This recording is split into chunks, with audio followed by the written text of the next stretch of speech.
मोदी सरकार के 3 साल पूरे हो रहे हैं और इन 3 सालों में कई ऐसी महत्वपूर्ण और महत्वाकांक्षी योजनाएं हैं जिनको लेकर के सरकार भविष्य देख रही है। उनमें से एक योजना डिजिटल इंडिया की भी है। डिजिटल इंडिया की परिकल्पना स्वयं नरेंद्र मोदी जी ने की थी। हमारे साथ लॉ एवं आईटी मिनिस्टर भारत सरकार के पीपी चौधरी साहब हैं। सर, जिस तरीके से डिजिटल इंडिया की बात अगर की जाए, प्रधानमंत्री जोर देते रहे हैं इस पर, कितना डिजिटल हुआ है 3 साल में इंडिया, अगर आप इसकी उपलब्धियों को बताएं तो। देखिए, डिजिटल इंडिया जो कि देश के लिए गेम चेंजर है।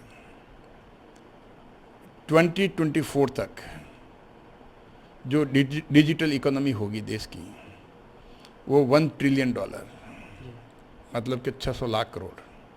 आप सोच सकते हैं कि कितना बड़ा डिजिटल इंडिया का विजन है हमारे प्रधानमंत्री जी का। पिछले दिनों देखा गया कि रैनसमवेयर जैसे एंटीवायरस आया, उसकी वजह से पैनिक फैलता है लोगों में और कई बार लोग बचते भी हैं और कई बार ऐसे चीज़ें स्प्रेड भी की जाती हैं कि डिजिटल पेमेंट सुरक्षित नहीं है ये। तो इसको भी एक आंदोलन की तरह चलाने की ज़रूरत है। लगता है कि अभी लोगों को और ज़्यादा प्रशिक्षित करने की ज़रूरत है, बताने की ज़रूरत है और हमारे सिस्टम को, हमारे जो इंफ्रास्ट्रक्चर है उसको और सुरक्षित करने की ज़रूरत है। देखिए, जहाँ तक मनी सुरक्षित की बात है, सुरक्षा के अलग अलग आयाम हैं। जी।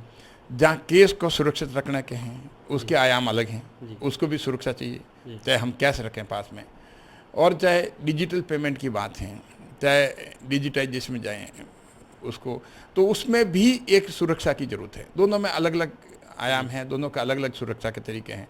तो धन्यवाद हमसे बात करने के लिए। तो ये थे पीपी चौधरी साहब, जो कह रहे थे कि डिजिटल इंडिया बहुत अच्छी तरह से आगे बढ़ रहा है और आगे आने वाले दिनों में इसमें और क्रांति देखने को मिलेगी।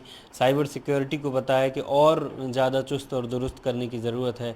बाकी डिजिटल इंडिया के सहारे देश का हर युवा इससे जुड़ रहा है। कैमरा पर्सन इमैनुअल के साथ अंबुज पांडे, APN न्यूज़, दिल्ली।